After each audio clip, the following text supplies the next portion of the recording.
All right, we are live. Just waiting on some people to get in before we get started. Good morning to you all.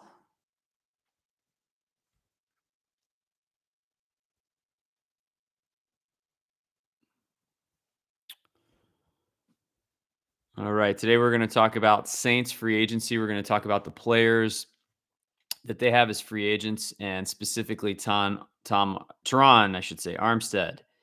He is going to get paid a massive deal. All right, we got some people here. Welcome. Thanks for joining. Brian, good morning. Happy Tuesday to you. Callum, thanks for showing up as always. Appreciate the support. Terron Armstead, you guys I don't even have to tell you to smash the like button. You're already doing it. So thank you for that. Terron Armstead is going to get paid. Good morning, Jerry. If you look at the free agent charts, PFF, NFL, ESPN just came out with rankings. Their top 50 free agents. Interesting to note that Terron Armstead is number 2 on that list after Davante Adams. Chris, good morning. Davante Adams is number 1. Number 2 is Terron Armstead of all the free agents. Marcus Williams is number 7 on that list. If you go to Pro Football Focus, they have a top 100 list of free agents. Terron Armstead is also number 2 on that list.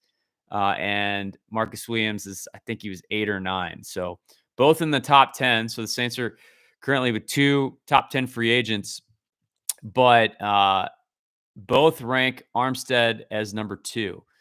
Interestingly, Jameis Winston is 51 on ESPN's ranking and 47. Good morning, Lone Wolf. 47 for Jameis Winston on the PFF one. So those are kind of the top free agents that the Saints have. So the question becomes, what's the market value for Terron Armstead? Look, I know he has an injury history. I know he's 30 years old.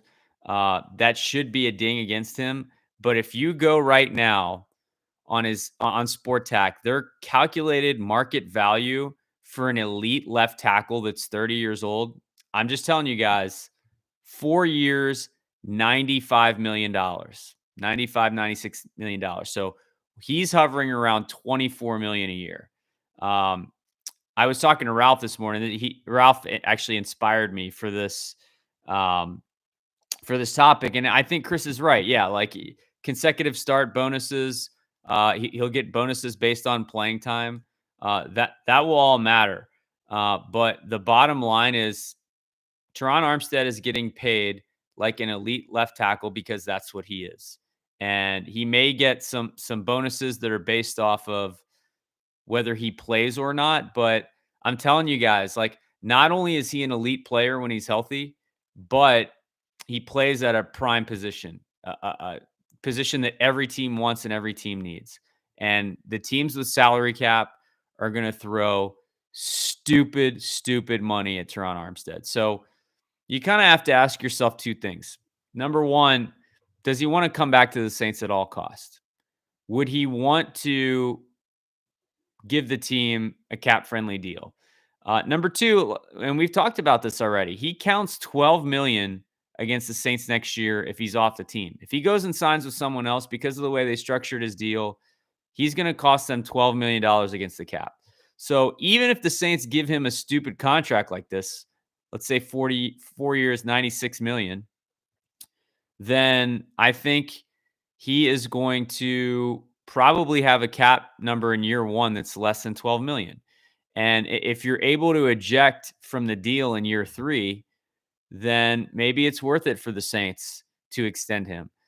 My thing is, even if you move Ramczyk to left tackle, what are your solutions inside the building? I don't know.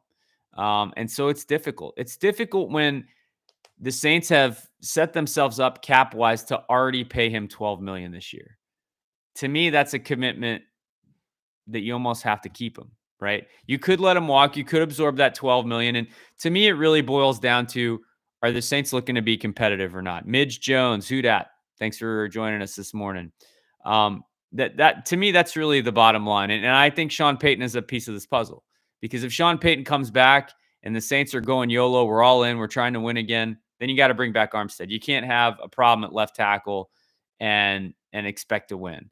But I don't want to say next year you're blowing it up, but if they're kind of like, our objective this year is to try to be competitive while fixing our cap, then I think you take the hit. I think you take that $12 million hit and you don't pay Armstead 4 years, $96 million, knowing that he has an injury history, knowing that he's not going to give you 17 games.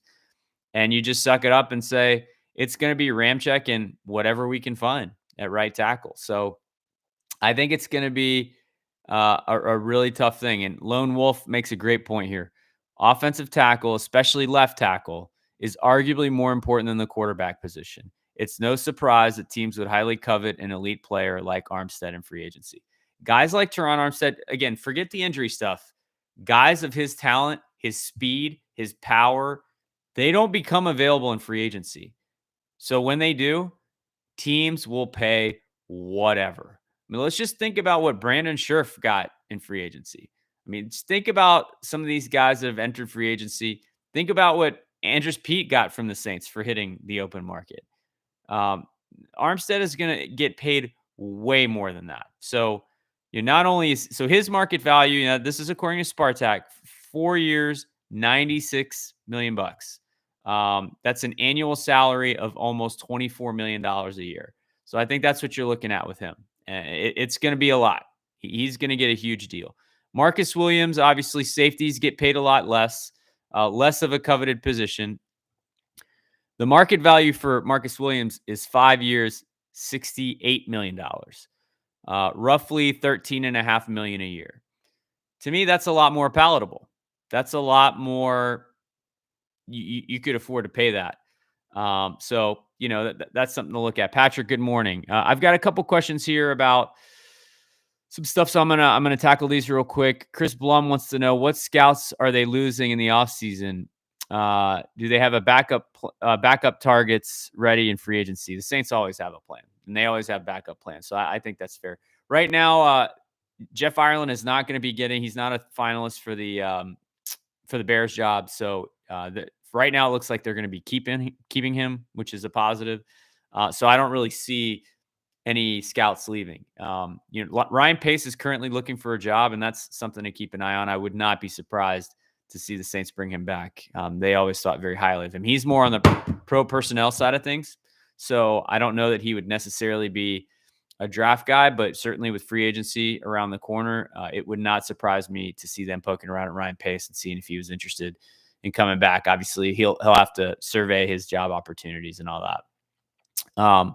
Patrick, do you think if healthy, Landon Young goes to right tackle and Ramczyk to left tackle?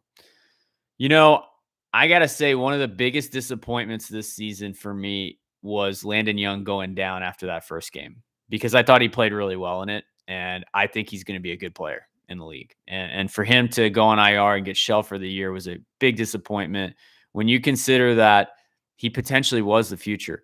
I don't think he had enough reps and enough chance to be surveyed to make a decision or, kind of have a final thought on where he landed. But maybe he's the left tackle. Maybe Ramczyk stays at right tackle. I mean, that's what they did this year. When he filled in, obviously they wanted to keep Ramczyk at right tackle at that point, but maybe they do make that switch. But I do think Landon Young's a good player. I just don't think we saw enough of him to commit to him being a full-time starter at this point. So I think he's still kind of their reserve number 3. Imagine what the Bengals will pay, says Brian. Perfect example. Team's about to make the AFC Championship, about to play for a Super Bowl. They just gave up 9 sacks in a playoff game. They've got to protect Joe Burrow. They've got to. I mean, now's their window. They can win a Super Bowl. Their offensive line is horrible. The Bengals have cap room. They will pay Armstead whatever he wants. $25 million a year. They'll do it.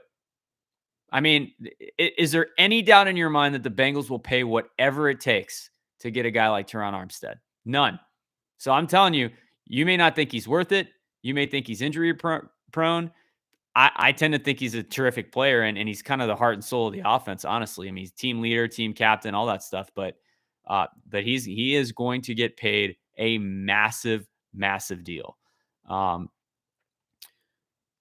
do you see Williams getting signed? This is Chris asking this for the cap to fall into place better. Um, Man, I think the Saints are in trouble with Marcus Williams in the sense that he's expecting a massive deal and it's going to be tough. He's going to want to hit free agency. He's going to want to see what he can get out there. And so it's going to be tough. Good morning, Joe. Yeah. We're negative. We're about negative 60 against the cap right now. But they can shave off 90 million without cutting anyone pretty easily. I suggest you read Nick Underhill if you haven't. They can get cap compliant with a number of deals. So we had some other questions. Lewis also, good morning. He asked about Landon Young. Do you think the rook from last year, Landon Young, can step in and hold his own? Again, I graded one start for him, so it's tough for me to really assess beyond that. But he was good in that one start. I don't think it's enough to make a leap of faith unless you're blowing it up. Unless you're saying this is a rebuilding year. We're trying to get the cap in order, and we're really going to try to go for it in 2023.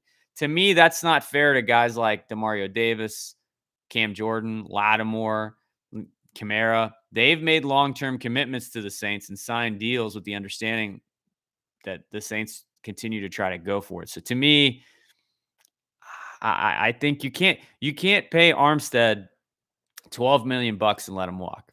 To me, you can't do that. So I think the Saints are hopeful that Armstead will take a deal that's a little bit less than what we're talking about, and that he'll stay because he wants to be with the Saints. At this stage of his career, I don't know that Terron Armstead is interested in blowing it up and getting 25 million a year. I don't know that that's critical to him, but the Saints are going to have to pay him 18, 20 million a year at least, because I mean that's what anyone else would pay. And the Bengals, for example, are going to pay way more than that. So anyway, we'll see. Joey, yeah, per Pat McAfee show, he usually doesn't miss. Yeah, I mean it's around 70, but like I said, it's a manageable number. And again, Nick Underhill has laid all that out, the ways that the Saints can get under the cap and be cap compliant. So look, it was 100 million last year and they were able to navigate that. So another way to look at it as they have somewhere between 30 and 40 million dollars of better space than they did a year ago. Seriously. So it's but here's the deal.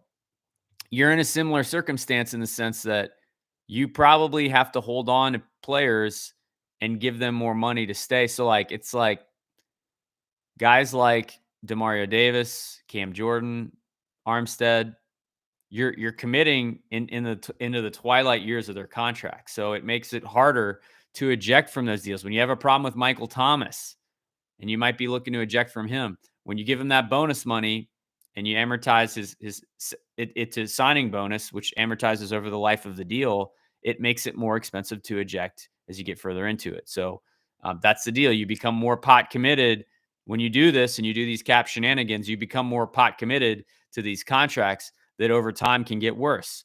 Taysom Hill is a perfect example. I would say he has a bad contract. I think that's a bad contract for the Saints.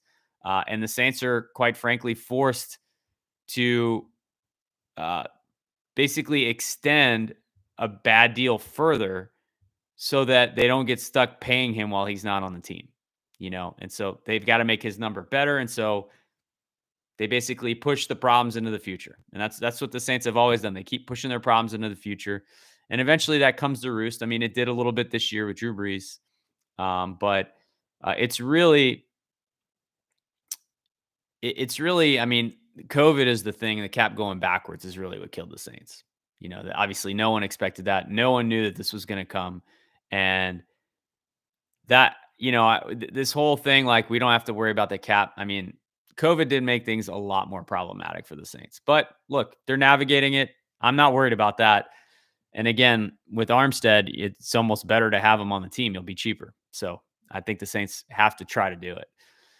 A few more free agents to talk about. PJ Williams, I think he gets a pretty nice deal in free agency. I think he leaves. Quan Alexander, he's still pretty young. He'll be 28. I think he played well. I think he's going to get a decent deal. I think it's going to be tough to keep Quan Alexander, but obviously I hope he comes back. The Saints feel really good about Pete Werner. So that might be one where you can stomach letting him walk in the sense that you have something in the building that can replace him. There's a few other free agents that are worth. Shy Tuttle is a restricted free agent. Carl Granderson, restricted free agent. Deontay Harris, restricted free agent. Those guys are going nowhere. The Saints will do what they need to keep those guys. Obviously, they're important parts of the team. But that's pretty much it. Obviously, Jameis Winston's a big question too, and we'll have to see what happens there. So hey, smash the like button. A lot of you on here, you haven't smashed the like button yet. Please help me out. Seriously, it I don't know what the YouTube algorithm does, but it helps us out a lot because it spits it out and forces other people to watch us. So that's huge. But I appreciate your support as always. Consider subscribing below to our YouTube channel. That way you can get alerts when we go live. Visit our website, saintshappyhour.com, and consider becoming a patron. We talk in Discord all the time. It's a great chat with all of our patrons. We have over 300 patrons. Over 200 of them are in the Discord. We have a lot of fun in there. Thank you guys as always for your support. Who dat? And we'll see you tomorrow.